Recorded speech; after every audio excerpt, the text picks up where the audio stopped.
Okay, but that was a little scary. What's up, my Dudorinos? The name is Cruggles, and welcome to another episode of Vampire the Masquerade Coteries of New York. I hope I'm pronouncing that word right. Uh, then again, all words are made up, aren't they? So,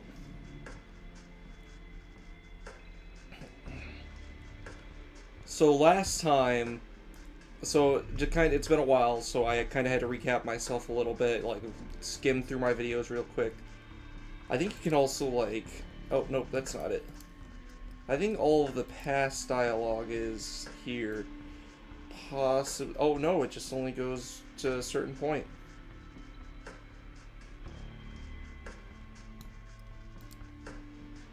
Okay, so I can't go all the way back theoretically if I wanted to. So it's a good thing I skimmed my videos real quick before doing this. Basically, what happened?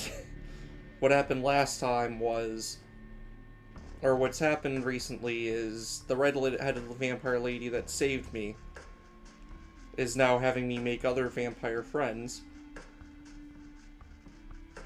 and then I also had some other stuff going on, like the weird thing with the church, and talking with the other vampire about faith or something like that. I also kind of pissed off the gangrel lady, basically the nature lady.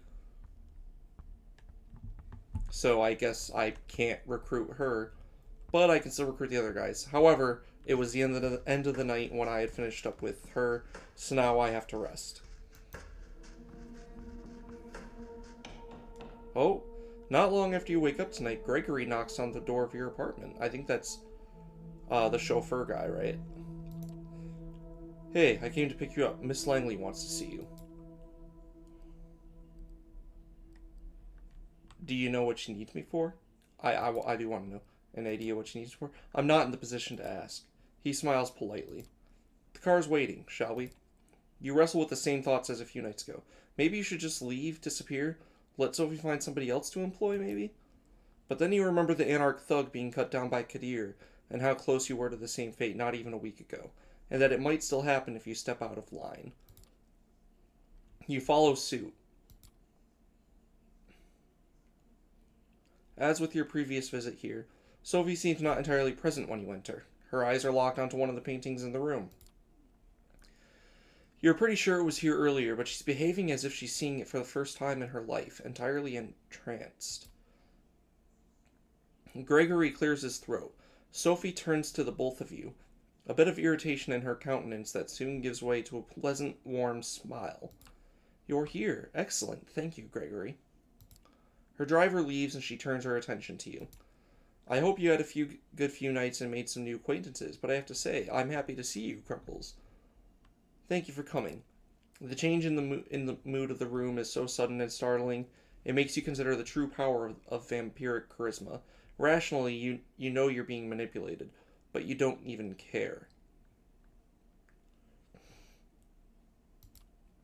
Excuse me. Her eyes, her motions, her entire body language all feel 100% genuine in expressing legitimate interest in you and your well-being. I have a request for you this night. I need you to find somebody for me and make a delivery. She points to the statue at the side of the room. You notice a plain-looking flash drive lying on the edge where the inanimate archer's bow touches the pedestal. The man you'll be looking for calls himself Kaiser. He has eyes and ears all over New York, and it's rare for something to happen here without his knowledge. I'll need you to take this flash drive and bring it to him. In exchange, he will give you an address, which I need to know as soon as possible. You're about to ask what's on the drive, but Sophie proves to be one step ahead of you. Oh, don't worry about the contents. They are encrypted. A precaution for if the data falls into the wrong hands. But it won't, correct? She gives you a smile that, just a handful of nights ago, would make you feel like melting. Oh, and Cruggles, Kaiser is a Nosferatu, that twisted, deformed lineage of kindred. He is old, and his age has made him even more paranoid than others of his clan tend to be. He holds many havens and changes them often. From what I've gathered, he or one of his servants should be found at the park on Coney Island tonight. He'll have to identify them somehow. I'm told Kaiser has spent many of his nights these past few years being driven around the city in a black limo. Maybe keep an eye out for that. That smile again, but much shorter.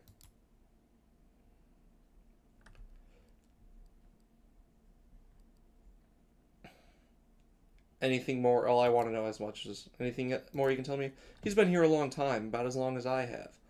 He got into a lot of trouble for exchanging information with both the Anarchs and the Camarilla in the past, but ultimately got off scot-free.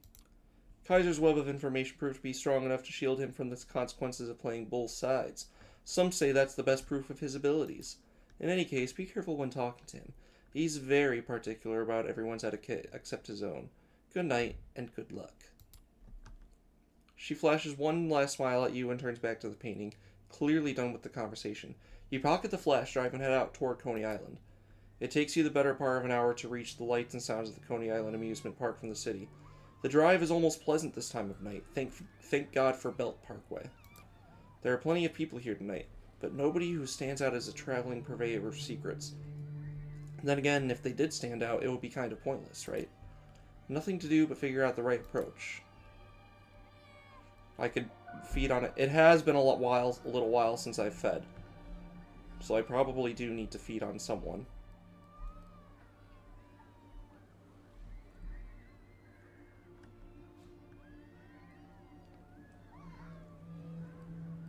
The bum is already down on his luck, though, and I don't want to fuck him over, though. Ask around for... I'm going to search for signs. There are plenty of nooks and crannies to investigate around here, but if Kaiser frequents this area, there has to be some kind of clue to grab onto, right? You spend a good hour snooping around, eyes peeled for the black limo Sophie mentioned, or any sign that a Nosferatu or any vampire has their haven around these parts. Zilch. Annoyed, you turn back toward the lights of the amusement park, only to find a man standing in your way, wearing an oversized jacket. He had the air of a junkie or dealer about him. Who knows what he's got in those pockets? You lost?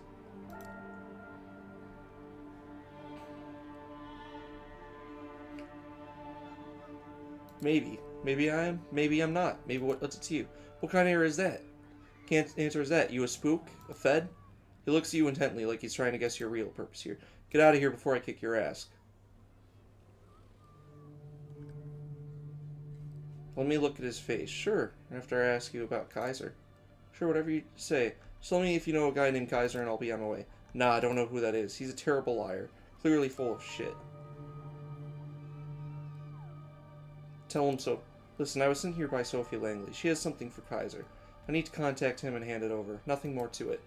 Don't know her, and I told you already. I don't know who Kaiser is either. He sees the doubt in your face. Fuck it. Stay right here. He produces his phone. It's a fancy model.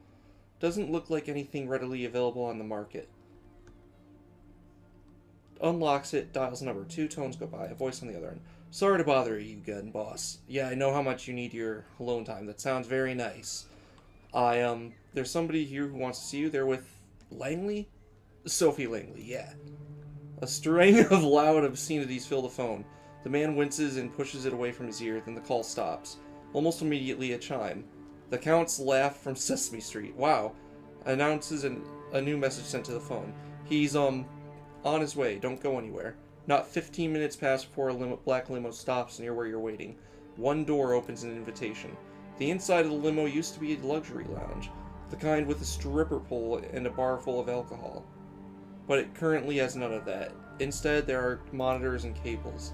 There are dozens of displays, each one showing something different. Surveillance camera footage, stock market quotes, television news, emails, tweets, silent movies, lo-fi footage of a gory torture session. You wonder if the limo's owner can focus on anything while surrounded by all of this visual noise and realize there's nobody there. Or is there? A man blinks into existence on a leather-covered couch, attempting to maintain something that approximates a regal presence. You're 100% sure. It's Kaiser. Surrounded by dimly lit computer screens, his features are even more ghastly than you imagined. All sharp angles of twisted bone, mangled flesh, and crooked teeth. He bears them in an awful parody of a smile. The doors close behind you.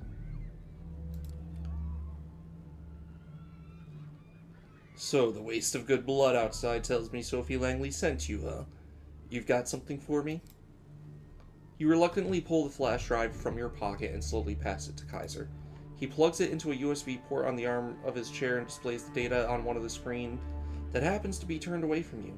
It takes him about a minute to access the data. Who do you people think I am? I saw this footage a week ago. He removes the flash drive and throws it back at you in disgust. Tell Sophie the deal's off. She wants her address, she can give me something else. Ask him to give you... He's a much older vampire. I don't think presence would work on him.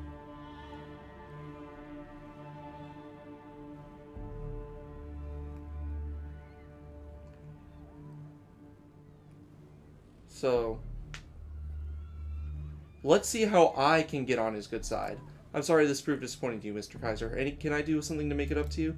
He seems genuinely impressed. Now that's what I like to hear. Yeah, in fact, I was just about to mention it. I have something in mind. We'll talk again soon. You do that for me, that address is yours. Now would you be so kind as to get the fuck out of my car? You're pretty sure you're done here. You get out, close the door behind you, and the car immediately starts backing up. The opaque windows slide past you, and soon the limo is on its way. Kaiser's lackey is nowhere to be seen. So you make your way back to your car and drive back, wondering what tomorrow brings. Wait, when did I get a car? Alright, so this one was the Malkavian, the insane one. That one is the magic guy. So I'm gonna do this, I guess. Sophie suggested you meet Hope, a reclusive member of the Malkavian clan. She supposedly holed up in an internet cafe in Lower Manhattan. It's a quiet, moody internet cafe. Half of its space serves as a comfy coffee bar these days. But behind a glass wall, it still has a space dedicated to a row of PCs.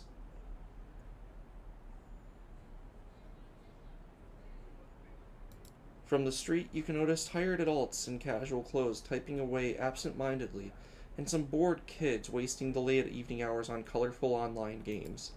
If Sophie's intel is to be believed, this is where Hope has set up her haven. One of the waiters is standing outside of the building, gazing at the sky with a smartphone in one hand excuse me, and a vape pen in the other. You approach the man and tell him, I was supposed to meet Hope here? I was told if I told you I was supposed to meet Hope here, what would you say to me? I'd probably tell you I'm surprised. People are usually far more discreet about seeing her. The man slowly takes a drag from his e-cig, sizing you up and down in silence. After a long, awkward moment, he raises his voice again. Come, right this way. He heads back into the cafe, and you follow his lead. When you make your way through the space with computers, no one averts their gaze from the spreadsheets, emails, Facebook profiles, or games of Fortnite. It's a common sight, one you wouldn't have paid much attention to a few weeks ago, but now it seems so unnervingly quaint. Would they still be spending their time like this if they were immortal? The waiter unlocks an unassuming door, at the end of the room, and lets you inside. You two swiftly make your way through a labyrinth of sterile gray corridors, taking confusing twists and turns. Feels like you're traveling into a different world, crossing in one invisible portal after another. Eventually, you reach your destination. Your guide motions you to enter a dark room with a lone source of pale light, a computer screen in the distance beckoning you to come closer. As you do, you hear the door shutting behind your back and a short chuckle echoing behind it. Is this the place? Nothing else to do but sit on a chair in front of the computer. The monitor displays a modern chat application. A cursor is blinking in the user nickname entry field in the middle of the screen, obviously expecting you to input your handle. After brief consideration, you type in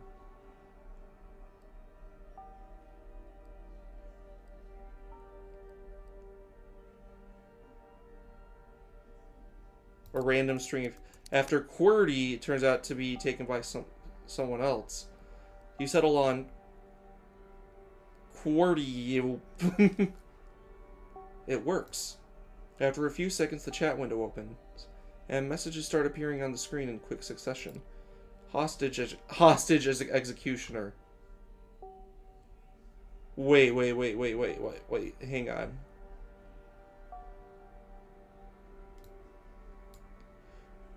Hang on. It's not letting me.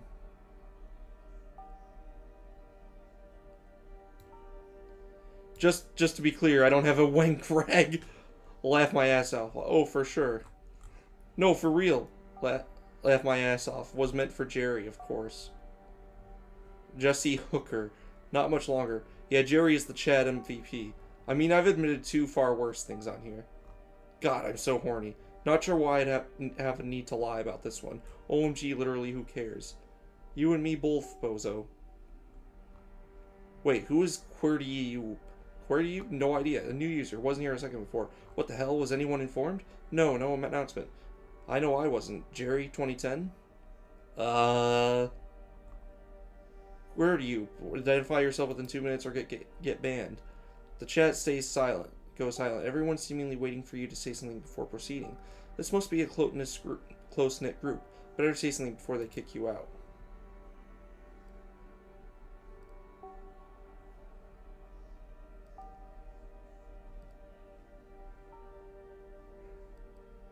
They said identify myself.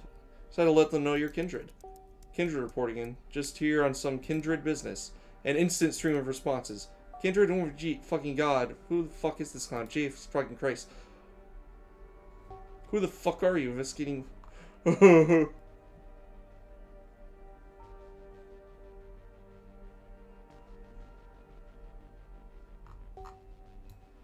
the fuck are you?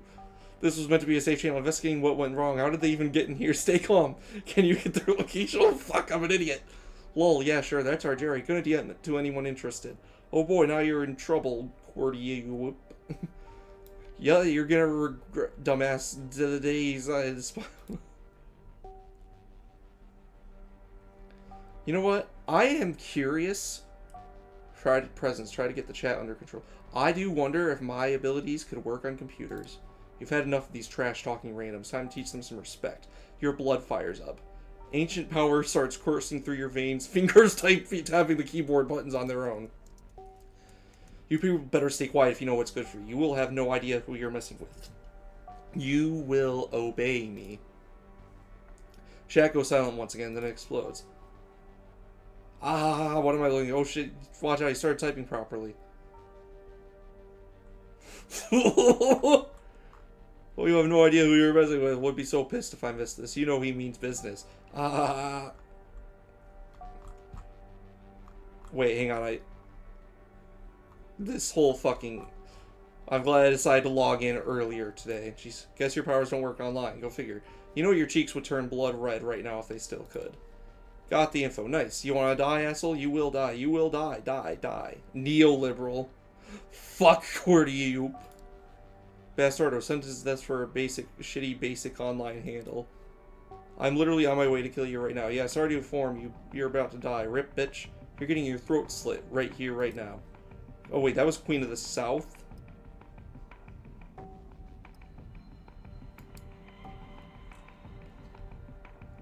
Yeah, sorry to inform you, you're about to die. Queen of the South. Okay, hang on. A split second after you read the message, you feel someone's arms tightening around your neck. The violent return to reality catches you off guard. A jolt of panic rushes through your brain, paralyzing you momentarily. You come to the wrong chat room, motherfucker. A ridiculous whisper rings out next to your ear, and the grip under your head gets tighter. You start struggling, but even with your newfound supernatural strength, you're having trouble breaking out. This isn't a normal human you're dealing with. Last words?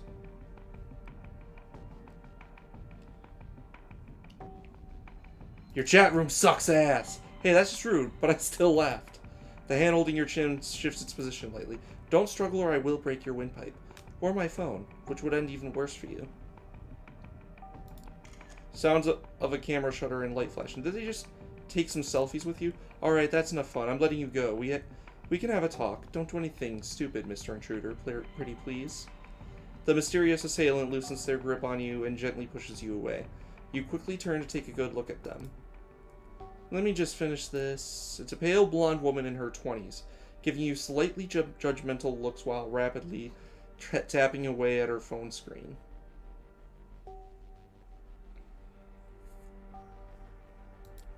First, you notice her outrageous outfit, seemingly thrown together from random thrift store finds.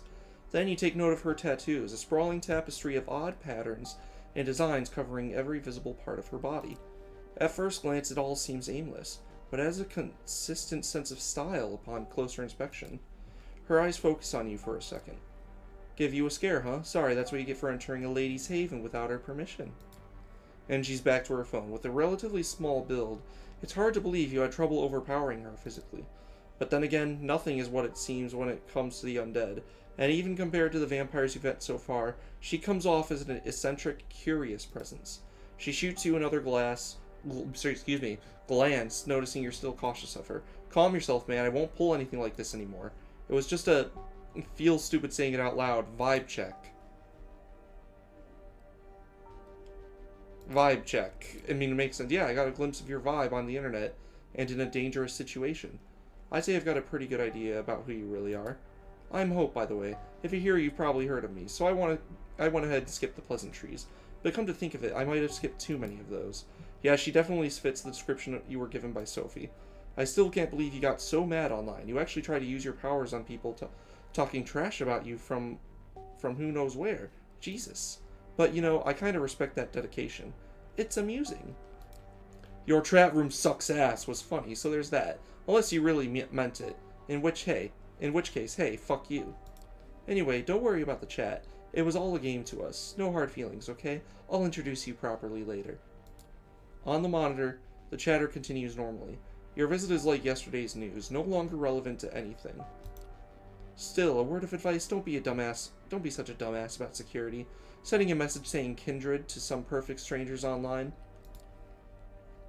You want to get off by the tower for breaching the masquerade, or off by some Vatican fuckheads when MSA gets a wind of you using their monitored keywords. Excuse me, I ran out of breath there for a second. That probably did not sound... Wait, whoops, that's not what I wanted to... The tower, that's a new word, actually. Oh, another name for the Camarilla, okay.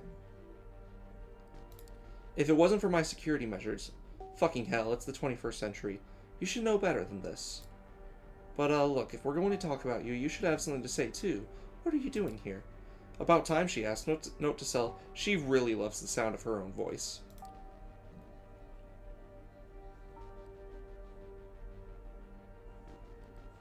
I don't want to give away too much information, but I came to you because I need help. Hope gives you a pitiful look. So do I. Too bad I think therapy is a scam. She gets too close for comfort to give you a closer look. After a few seconds, some kind of realization dawns on her face, and she points her finger at you. Wait. Shit. Are you the new Langley plaything? Word seems to be getting around fast. Of course you are. It was obvious the second Langley got her hands on a new servant. She'd start building a network. Your emissions tell me that could really come in handy when... But Langley, that's a risky game. This kind of ambition attracts too much attention. Piss off! But then again, fucking Kara. She seems to be having a spirited argument with herself. Only parts of it audible. Is it just you, or do her facial expressions and body language change a bit between one sentence and the other?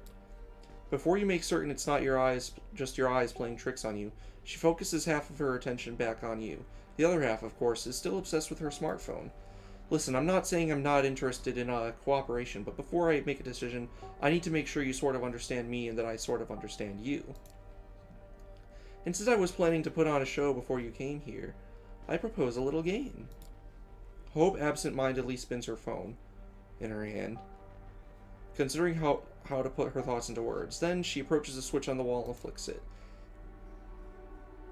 Neon lights flare up, illuminating the room. You take a look around. The room is certainly unique. It looks like a butcher's room, repurposed to be a living space. The modern computer in front of you starkly contrasts the ominous industrial walls. At the back, there's an overwrought bed covered in velvet with meat hooks hanging above it. On top of the bed sheets, you notice what seems to be pieces of elaborate S&M equipment and a camera. Wait a minute. You want my help? Moderate my cam show. Cam show? Your eyes twitch involuntarily. This is definitely not the kind of request you expected to hear tonight. She notices your confusion. Take it or leave it, buddy. You just became a kindred. But you want to become my partner in crime? Show me you can handle yourself while watching my back in my everyday environment. She's serious. The show starts in 10 minutes. If you think yourself better than this, better walk out the door right now. I won't hold a grudge. I've got better things to do. As if to prove it, she looks at something displayed on her phone and cracks a brief grin. Another reply typed down with absurd speed. Tap, tap, tap, tap, tap. 9 minutes, it's now or never. Show moderator. Risk of violating the masquerade? Hi. Content warnings? Oh, yes. So, do you take the job? Why the hell not? Hope brightens up and her smile looks surprisingly sincere. Excellent, I promise you might find this interesting in more ways than one. Alright, give me a second. She spends a minute setting up the computer you used before, then urges you to sit down. The explanation of the moderator's functionalities is simple. It boils down to ignoring anyone who doesn't disrupt the chat, banning anyone who does, and kicking anyone who's causing minor trouble. 5 minutes later, she's already online, sitting on her bed in a provocative pose. It's a sex show, isn't it? Her voice, previously hushed, rings out with full force. How are you doing tonight, hopefuls? You peek at the chat. Cult of Luna. We're not worthy, Queen! Fucking A. Angel. Hell yeah, time to fuck. Oh my fucking simps. Ignore. You're tempted to try out the kick and bam prompts as soon as possible, but obviously you won't punish someone for a little dirty talk. Thank you! Today's show is quite special. Please welcome our new moderator, Coteries. Laugh my ass. Oh, who? Sorry for sentencing you. Who? Oh. Laugh my ass. Sorry for sentencing you to death earlier. At least the community here seems to be a bit more welcoming this time. Looks like this place has an established hazing ritual. Or maybe they and Hope came up with one specifically for you. Who knows? You decide to stay silent. Eventually, people stop riffing on you and focus entirely on the star of the show. Alright, let's start this one with a bang, shall we? Heart's filthy lesson. It begins! Queen! Oh boy, she's going to do it. Is this where the strip show starts? I'm sorry, not the strip show starts. The strip show starts. You raise your head, curious about what kind of performance she's going for. First, she opens her mouth and reveals her retractable fangs in front of the camera. Right off the bat, the online audience is treated to a sight of her wholly human set of teeth turning into a monster's maw. The image is both revolting and fascinating. She raises her left wrist for everyone to see, and then bites. The fangs immediately turn her arm into a horrifying, gory mess. It's unclear if she used them to slash or bite. But one thing is for sure, no ordinary human could cause such damage. If an ordinary human suffered such a wound, you'd expect the geyser of blood to appear too, but it doesn't. Hope's technically a corpse, so it's impossible. She flashes a monstrous smile and starts smearing Vitae all over her hand to maximize the impact of the violent image. Then she starts drinking it up. She makes it a point to make the sight as gruesome as possible, looking like a hyena feasting on a corpse. The contrast of her behavior with her look of an Instagram model is stunning. Once she's done, she reveals her wrist to the camera for the last time. She starts making theatrical gestures with her right hand as the wound begins to mend. Shortly after, the wound is gone. It's like a magician's trick. Her left hand looks like nothing bad ever happened to it. Here's an appetizer, first blood to kick off the show. While you're wondering what the hell is going on, Hope catches a glimpse of your bewildered face and turns into your direction. How is that for an opening?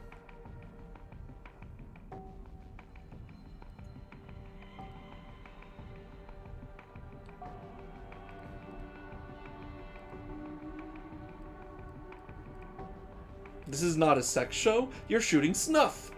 Are you hurt? Not at all, see? She brings her wrist to you now, fully healed. You stare into her eyes, expecting answers as she obliges. If you expected a strip show, yeah. Sorry to disappoint. This is more like live stream digital art. The erotic subtext is there, of course. You peek at the chat. They're going wild. She did that for free. I'd love to lick your wrist clean, my angel. Jesus Christ, these guys are all simps. Clean. I'd love to lick your wrist clean, my fallen angel. Ha ha ha, yes. Nothing more arousing than a beautiful woman teetering on the edge of oblivion, a rose petal dancing in the eye of a violent hurricane. But eroticism is not the key here, it's vampirism. It's a new frontier, a living art installation. In the early 90s, the Japanese artist kept producing these videotapes with beautiful women committing harakiri. Those are an inspiration. She bares her fangs again in a devious grin. But I have no interest in autodestruction or turning myself into a victim. This is a celebration of a body I love, not self-inflicted punishment. The audience came here to marvel at a beautiful vampire and her awe-inspiring powers. Mending wounds is just one of these powers. The people watching can pay to see more. Oh, and don't worry, the only things the audience can see and hear are the things I allow them to. We can talk freely. Just remember to moderate the chat, will you? High risk of violating the masquerade. What a joke. She's blatantly breaching it in front of anonymous viewers. Still speechless, you turn your attention to the screen. 5 X's.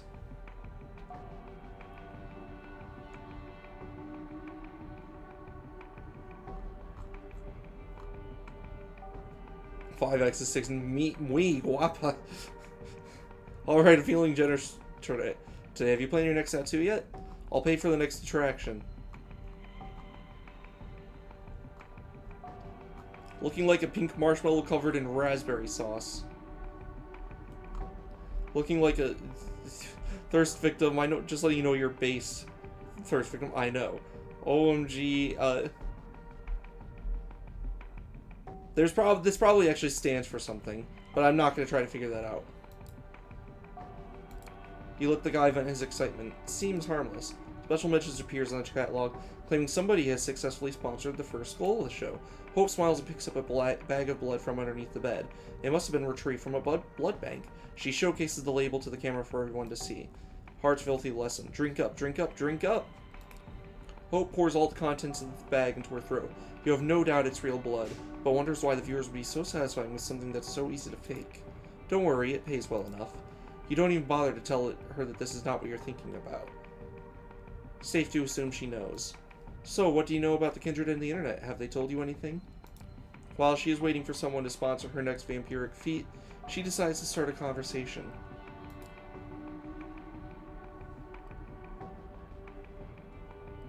Is this the right time? Is it not? I think you need to utilize every moment to the fullest if you don't want to feel as dead as you are. I'm busy waiting, so I might as well teach you about the world you're about to enter. See, some of us used to experiment with our own secure networks. We tried to build our own information hubs, social networks, everything. She's still working the phone in one hand while looking for something under the bed with the other. On how many things can she concentrate at one time, exactly? Then one day, the NSA got in. Turns out elders never really got the hang of proper security practices. Or the sigils they used to smear on their screens didn't exactly work as advertised. And then, of course, all the three-lettered intelligence agencies in the world got the intel. And a lot of them decided bloodsuckers were the perfect new enemies for our post-9/11 times. The Second Inquisition came into being. Ever heard of it? A lot of our kind died just because they were too present online. Right now, the remains of our old networks serve as government honeypots, kept alive to attract fledglings and hunt them down.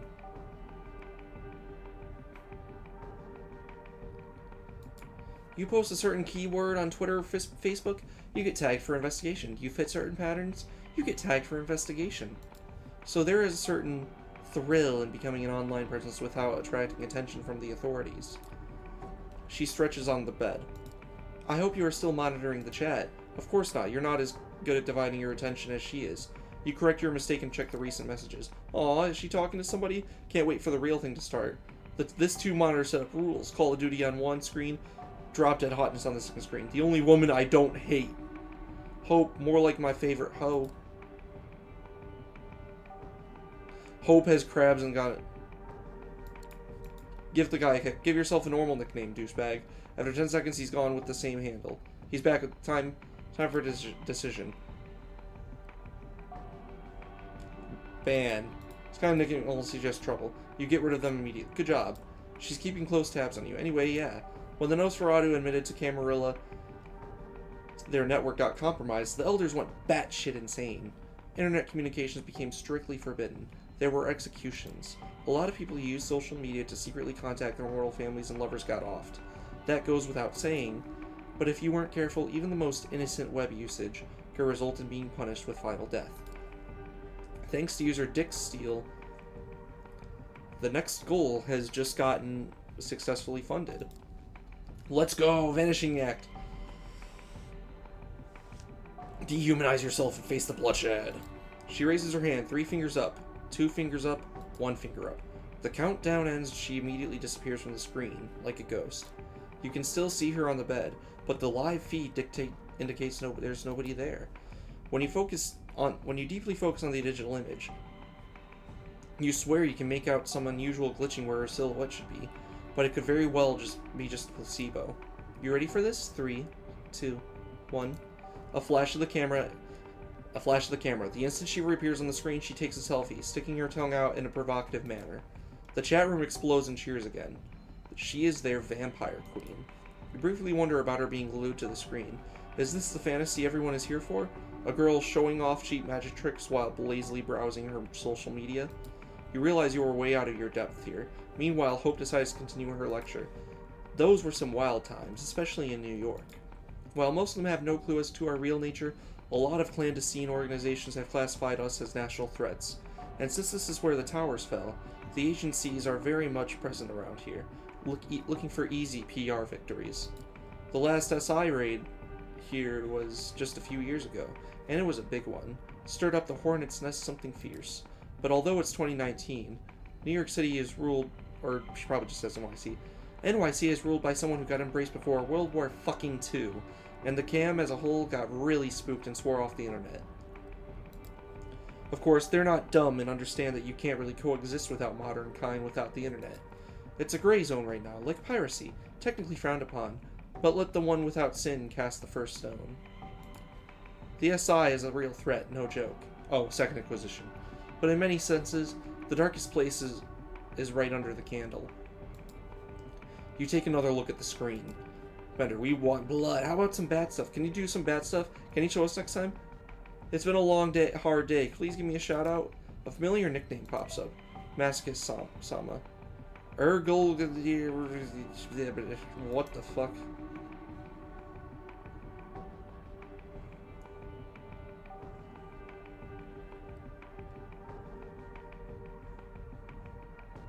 Masochist Sama. I've got a weird feeling about that. Give the guy a kick for spamming the chat. Message leads so fast, Hope might not have even noticed. Duty carried out well. You're surprised if feeling an inkling of pride. Oh yeah, fun fact about being a vampire. We can sweat and pee if we just exert ourselves really hard. Some of us can even orgasm. We can even cry, but only tears of blood. It's something I always dreamed of doing when I was 14. So romantic, and it drives them crazy. As proof of her words, a scarlet tear starts running down her face. The chat goes wild. This seems to be exactly the kind of thing they've been waiting for. Thirst victim. Ah, an angel that fell down from heaven. The face thing. Oh, okay, let's...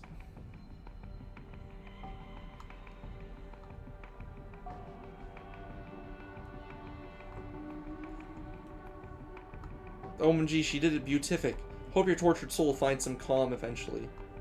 Fuck, man. Can you imagine USA assembling a blood-sucking squad that would just cruise by the border and suck blood out of any illegal they found? The very thought gives me the biggest boner. And banned. Just to be clear, you realize what we're doing here is a blatant breach of the masquerade, right? I honestly expected you to leave or inform somebody by now, but you haven't, have you? You try to focus on the chat. A familiar nickname is displayed on the screen. Meh.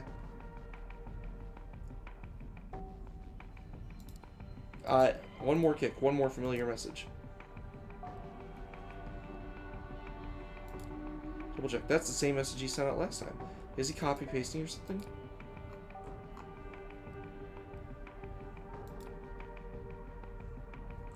There's something very weird going on here.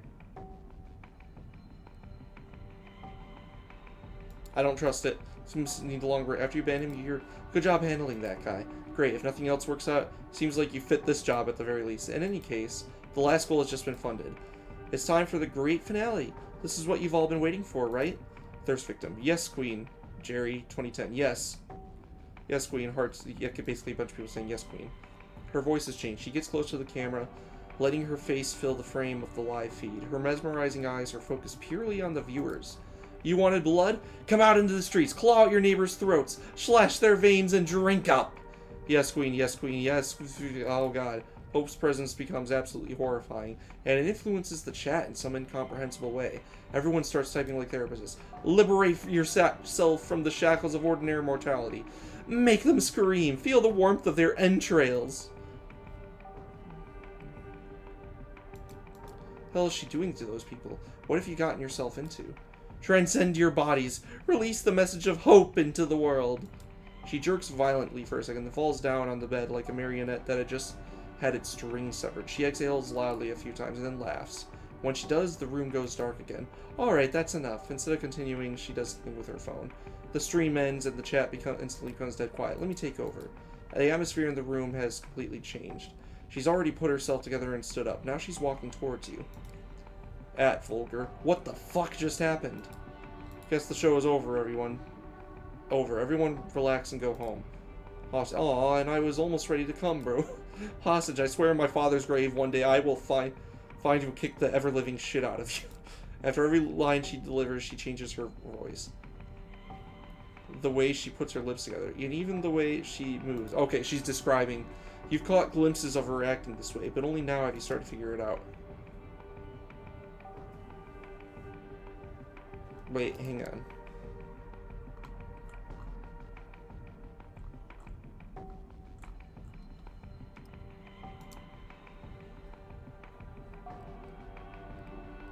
Wait a minute, does it mean...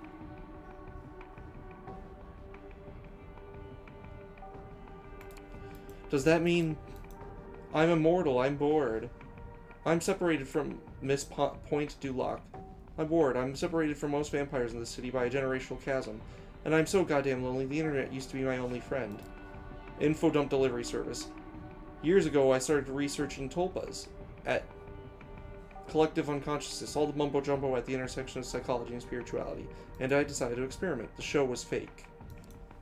Honey Legion. A few years later, I was an Instagram fashionista,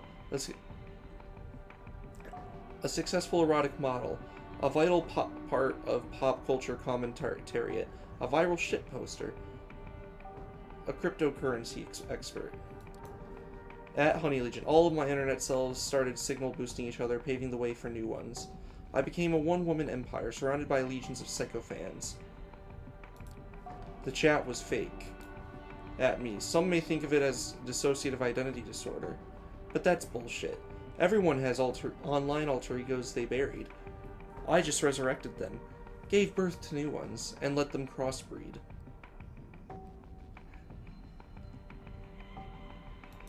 Her constant tapping at the phone, even during the show, somehow she is capable of impersonating an entire chat room.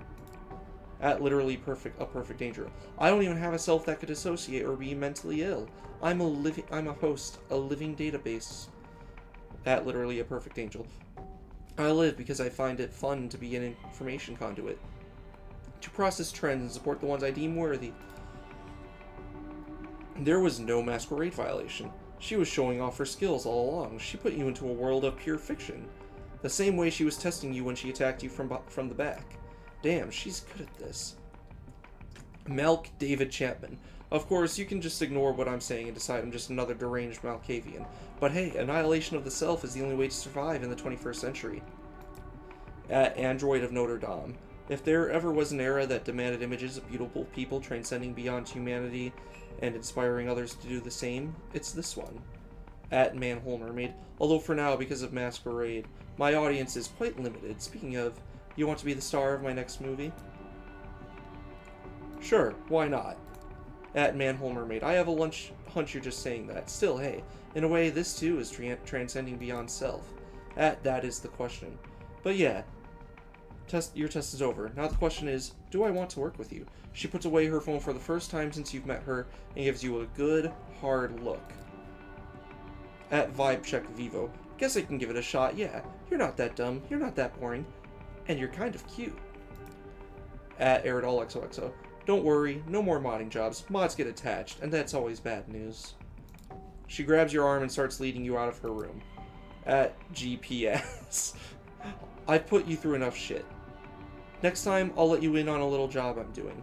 We'll hit the streets and you'll see why Sophie told you to contact me. She leads you through a labyrinth of gray corridors.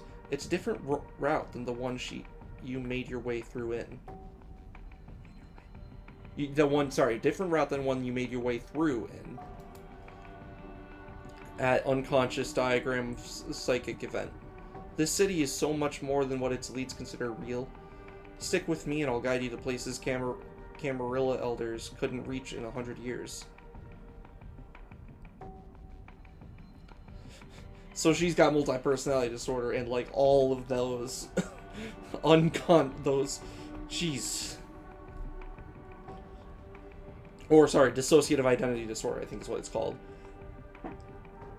Stick with me and I'll guide you to places Camarilla elders couldn't reach in 100 years. She leads you out of the building into the back alleys. That shitty trailer voice. Even if someone else rules the streets, we will rule the information highways. This is the power of hope.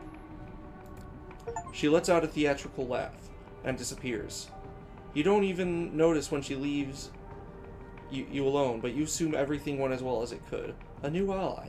The power of hope. As you walk off into the night, everything around you feels a little less tangible than it did a few hours ago.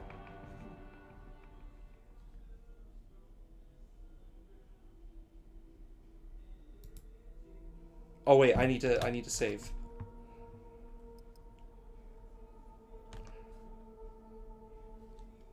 Is it still night 5 or well, I do need to save and exit. But it is, I think, the end of the night. Walking down the street towards your haven. In some other town, the sidewalks would be deserted this time of night. In NYC, there are plenty of passerbys going about their business. It's easy to be paranoid when you're a vampire surrounded by a crowd of humans. The Kindred have many enemies, and all of those enemies have one trait in common. They're invisible, indistinguishable from normal humanity. Other vampires, hunters, all look like people. Is that old man just a retired restaurant worker, or Kindred thrall tailing your movements?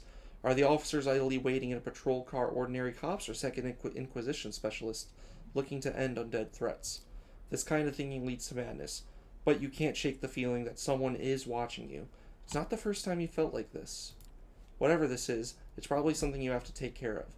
Best case, someone is tailing you. Worst case, you'll be attacked and killed. Unfortunately, being undead has its limitation. The sun is coming up soon, and you'll burn to a crisp if you stay on the streets. You reach your haven and settle in for the day, disconnected by the idea that someone might know where you sleep.